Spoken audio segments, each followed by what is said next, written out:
सारे ब्रह्मांड को अपने प्रकाश से प्रकाशित करने वाले भगवान सूर्य का गोचर परिवर्तन हो रहा है आपके तीसरे घर पर। आपके तीसरे भाव पर यही सूर्यदेव यहाँ पर प्रवेश करके आपके जीवन पे क्या क्या प्रकाशित करेंगे और वास्तव में पूरा माजरा क्या होगा। एक तरफ ये तो आपको सौगात प्रदान करने वाले हैं, परंतु दूसरे तरफ आपको कुछ चैलेंजिंग सिचुएशन भी प्रदान करने वाले हैं। एक एक बात को समझते हैं, मानना है, समझना है और उसके बाद इनके उपाय को जान करके इन सूर्य के द्वारा आप बहुत ज़्यादा धन लाभ ही नहीं, अपने जीवन को बहुत बढ़ोतरी और भी ले जा सकते हैं। समझिएगा, ठीक 17 जुलाई 2023 का वो डेट होगा जब भगवान सूर्य नारायण अपने आपके धन भाव को छोड़ करके ये आपके तीसरे घर पर प्रवेश कर जाएंगे। और कब तक रहेंगे? तो 17 अगस्त 2023 तक रहेंगे। पूरे एक महीने का कार्यकाल भगवान सूर्य का होता है।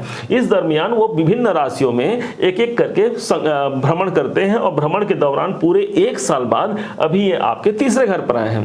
ये इसलिए भी बहुत आवश्यक है आपके लिए क्योंकि जब सूर्य दक्षिणायन काल में ये प्रथम बार है जब सूर्य भगवान कोई गोचर परिवर्तन कर रहे हैं, तो आपके तीसरे भाव पर आएंगे। तो सबसे पहले ये समझिएगा कि वो सौगात क्या होगी, वो गिफ्ट आपको क्या मिलेगा और आपके जीवन में चैलेंजिंग सिचुएशन क्या रहने वाले हैं। तो सबसे पहले हम समझ लेते हैं वो उन चैलेंजिंग सिचुएशन को जो आपको प्राप्त होने वाले हैं। ध्यान दीजिएगा, जिस घर पर इनका गोचर हो रहा है वो घर किसका है? तो आप ये देखेंगे कि 4 नंबर यहाँ लिखा है। 4 नंबर मतलब कि ये कर्क राशि है। कर्क राशि के स्वामी बनते हैं चंद्रमा, जो कि वृषभ राशि से ठीक तीसरे भाव के मालिक हैं यहाँ पर। तो तीसरे भाव के स्वामी चंद्रमा कौन हो गए? तो जल तत्व की राशि है चंद्रमा। और चंद्रमा के घर पर सूर्य जो कि अग्नि के कारक ग्रह माने गए हैं, अग्नि ग्रह माने गए हैं सूर्य को, वो आकर के समाहित हो गए। ये समझिए कि ये स्थान पूरे पानी से भरा है। अब वहां पर कोई आग का गोला आ जाए तो क्या हो, तो उस सिचुएशन पे वो आग का गोला बुझ जाएगा। अर्थात आपके चतुर्थ भाव के जो जितने सारे पॉजिटिव इवेंट हैं उनको एक प्रकार से आपके जीवन पर वही एक समस्या कायम हो सकती है। एक एक करके समझिएगा, फिर हम इसके लाभ पर भी जाएंगे। तो क्या हो सकता है? तो तीसरे भाव पर आए हैं, तो चौथे भाव के स्वामी का तीसरे में आना मतलब सबसे पहले भूमि, भवन, वाहन, मकान या किसी प्रॉपर्टी से संबंधित आप कार्य करते हैं, वहां पर यहाँ पर बाधा उत्पन्न होने की संभावना यहाँ पर सर्वाधिक बन जाती है। यदि आपको लगता है कि मैं कोई मकान इत्यादि खरीद लूं, हो सकता है कि बहुत दिनों से हमारी अभिलाषा रहती है कि एक छोटा सा हमारा आशियाना होता, हमारे मन में यह परिकल्पना होती है कि एक छोटी सा जमीन खरीद लेते, आने वाले भविष्य में उस जमीन को हम निर्माण कार्य करा करके हम और हमारे बच्चों के लिए उसे हम कुछ अच्छा बना पाते। परंतु यदि ऐसी कोई सिचुएशन है तो ये पूरे एक महीने उसमें स्टे लगने की संभावना है, रोक लगने की संभावना है। क्यों? क्योंकि यहाँ पर सूर्य बूझ गए हैं, आपको ये मानना है। अब क्यों बूझ रहे हैं भाई? दोनों तो मित्र की राशि। एक मन में आपके ये प्रश्न आ रहा होगा, क्यों? क्योंकि चंद्रमा भी देवता है और सूर्य भी देवता है, दोनों एक ही पंक्ति के ग्रह हो गए हैं, तो फिर इसे बुझा क्यों रहे हैं? तो कारण आपको हमने शुरू बताया, जल तत्व की राशि में अग्नि तत्व का ग्रह यदि चले जाए तो उनमें वो क्षमता नहीं रहती, बल्कि एक शांति प्राप्त होता है सूर्य को। तो शांति प्राप्त होगा मतलब आप शांत हो गए, तो उस समय तक वो स्टे लग गया, वो रोक लग गया। तो आप समझिए कि चतुर्थ भाव के जितने भी इवेंट हैं उन सब में आपको शांति महसूस होगी। मतलब ये समझ लीजिए कि हम अभी कुछ समय के लिए उस कार्य को रोक सकते हैं, टाल सकते हैं। ध्यान दीजिएगा, अब यही स्थान आपकी माता है। अब माता भाव से ये द्वादश भाव है।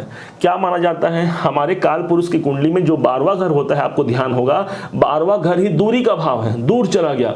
तो भाई जब सूर्य अपने घर से, मैं अपने घर से 12, आप ये समझिए 1 2 3 4 ऐसे करके 12 घर बने हुए हैं। ये प्रथम घर आपका है और जब मैं 12वें घर में रहूं तो अपने घर से तो मैं दूर चला गया।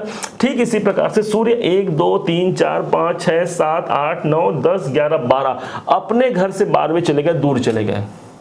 मतलब माता के लिए भी इसे बहुत अनुकूल नहीं माना जाएगा। अपने आपकी माता जी के स्वास्थ्य पर विशेष ध्यान देने की आवश्यकता है इस टाइम पर, 17 जुलाई से लेकर के 17 अगस्त तक। और प्रॉपर्टी संबंधी बातों को तो यहाँ पर कहीं ना कहीं रोक तो लगी रही है।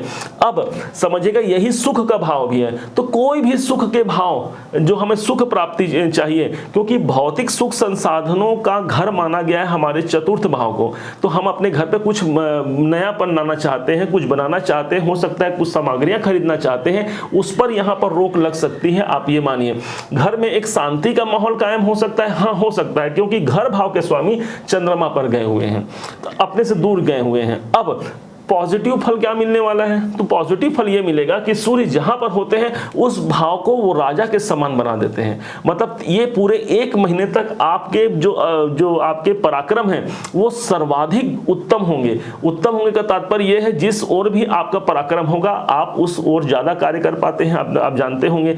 तो इस प्रकार से हमारे लगन की क्षमता, हमारी पराक्रम क्षमता, हमारी हिम्मत सबसे ज्यादा होगी। राजा के पास कितना हिम्मत होगा आप स्वतः विचार कर सकते हैं। इस टाइम पर आपके जो भाई बहन हैं उनसे जुड़ करके आपको कार्य करने का एक सुंदर अवसर प्राप्त हो सकता है। जो लोग संचार माध्यमों से जुड़े हुए हैं उनके लिए तो ये बहुत अच्छा हो गया, क्योंकि तीसरा भाव हमारा संचार माध्यम है। इस दरमियान इस 1 महीने में कोई यात्रा का योग भी बनता है, क्योंकि यात्रा का भाव भी हम तीसरे भाव से ही यात्रा संबंधी कार्यों को देखते हैं। और सूर्य आ जाए तो यात्रा कैसी हो? यात्रा हमारी होगी राजाओं की तरह यात्रा होगी। मतलब हो सकता है कि हम बहुत अच्छा कंफर्ट जोन में जा करके वहाँ पर यात्रा करें। एक होता है कि हमने पिछले वीडियो में बताया था कि एक होता है कि हम बहुत दुख पा करके पैसेंजर ट्रेन में हम यात्रा करें, और यदि परमात्मा की कृपा हो जाती है तो हमें एसी और हवाई जहाज के सुख का भी हमें प्राप्त होता है। तो ये सब यहाँ पर सूर्य देवता यहाँ पर प्रदान कर रहे हैं। तीसरा घर ही वो भाव हो गया जहाँ पर आपके कम्युनिकेशन स्किल को यहाँ पर बढ़ोतरी मिलती है। तो यहाँ पर भी आप देख सकते हैं अच्छा फल। अनुबंध इत्यादि कोई करना है आपको तो अनुबंध कर सकते हैं, प्रॉपर्टी का अनुबंध कर सकते हैं, कोई एग्रीमेंट कर सकते हैं, परंतु उसे नियोजित करने के लिए आपको कुछ समय इंतजार करना पड़ेगा। जब सूर्य पूरा 17 अगस्त के बाद आपके चतुर्थ भाव में आ जाएंगे तो प्रॉपर्टी संबंधी इवेंट को सबसे ज्यादा यहां पर प्रभावित करेंगे।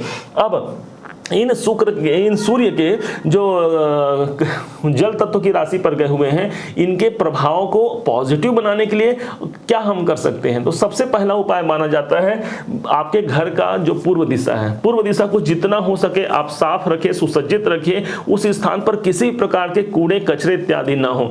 तो आप ये समझिए कि सूर्य आपके मजबूत हो जाते हैं। आप ये देखिए यदि घर में रोशनदान है, कोई खुला हवा यदि उस भाव से उस पूर्व दिशा से आ रहा है, मतलब आपने सूर्य को पॉजिटिव बना लिया है। दूसरा होता है ओम। अनेकों मंत्र हैं वेदों में भगवान सूर्य को प्रसन्न रखने के लिए, लेकिन हमारा मानना है कि जब ब्रह्मा जी ने, वेदों में इसकी कथा आती है कि ब्रह्मा जी ने जब सृष्टि की रचना की थी उस समय पर सबसे पहले उनके मुख से ओम शब्द उच्चारण हुए थे, और इसी ओम के साथ ही भगवान सूर्य का उदय हो गया था।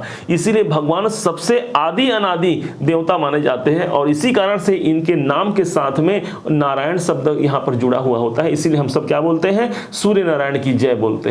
अब ये सूर्य नारायण, तो ओम शब्द वेदों में अनेक मंत्र हैं। ओम घृणी सूर्याय नमः या ओम जपा कुसुम संकासम, बहुत सारे आपको मंत्र मिलेंगे, लेकिन ओम एक ऐसा शब्द है कि ये हम लोग एक आरती गाते हैं जब भगवान शंकर जी की, तो क्या बोलते हैं? ओमकारेश्वर मध्य ये तीनों एका। मतलब ओम के अंदर में ब्रह्मा, विष्णु और भगवान शिव ये तीनों समाहित हैं। इसलिए इनका आप जाप कर सकते हैं यथाशक्ति। सुबह सूर्योदय का काल सर्वोत्तम माना गया है। उस टाइम पर जल्दी उठ करके इन 1 महीने में यदि आपने सूर्य को प्रसन्न रख लिया, क्योंकि दक्षिणायन में सूर्य चले गए हैं, तो भगवान सूर्य के प्रभाव से आपको नकारात्मक कभी दृष्टिकोण से आपके नकारात्मक पक्ष मजबूत नहीं होंगे, और उल्टे बल्कि आपके सकारात्मक पक्ष को यहाँ मजबूती प्रदान मिलेगी।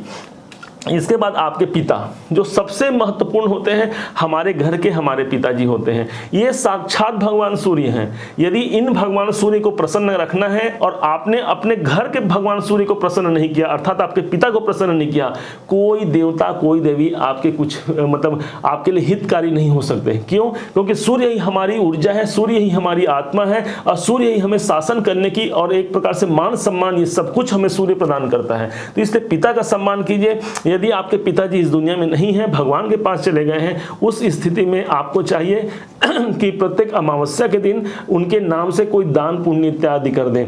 कोई वृद्ध व्यक्ति हो जो पिता के समान हो, उन्हें कुछ दान पुण्य कर दें, उन्हें कुछ भोजन करा दें। यकीन मानिए इन तीनों उपाय से सूर्य देवता सदैव आपके ऊपर कृपा करेंगे और आपके जीवन में राजा के समान आपका जीवन हो जाएगा। उम्मीद है आप सबने इसे समझा होगा, सबने इसे जाना होगा। यदि आपने इसे समझा है, आपने इसे जाना है, तो अपना प्यार भरा लाइक और कमेंट करना मत भूलिएगा। बहुत मोटिवेशन मिलता है, बहुत मेहनत से ये वीडियो बनता है। जब इसे वीडियो को लाने से पहले बहुत से हमें होमवर्क करने पड़ते हैं, बहुत से बातों को समझने के पश्चात हम आपके सामने ला करके इसे प्रस्तुत करते हैं। इसलिए अपना प्यार भरा लाइक और कमेंट जरूर कीजिएगा। और अभी तक यदि आपने चैनल को सब्सक्राइब नहीं किया है तो सब्सक्राइब पुनः फिर से आप नहीं किया है तो आपने कीजिए, आप कीजिएगा। और बाकी सब भगवान सूर्य नारायण आप पर बहुत कृपा बनाए रखें। इन्हीं शुभकामनाओं के साथ जय सूर्यदेव।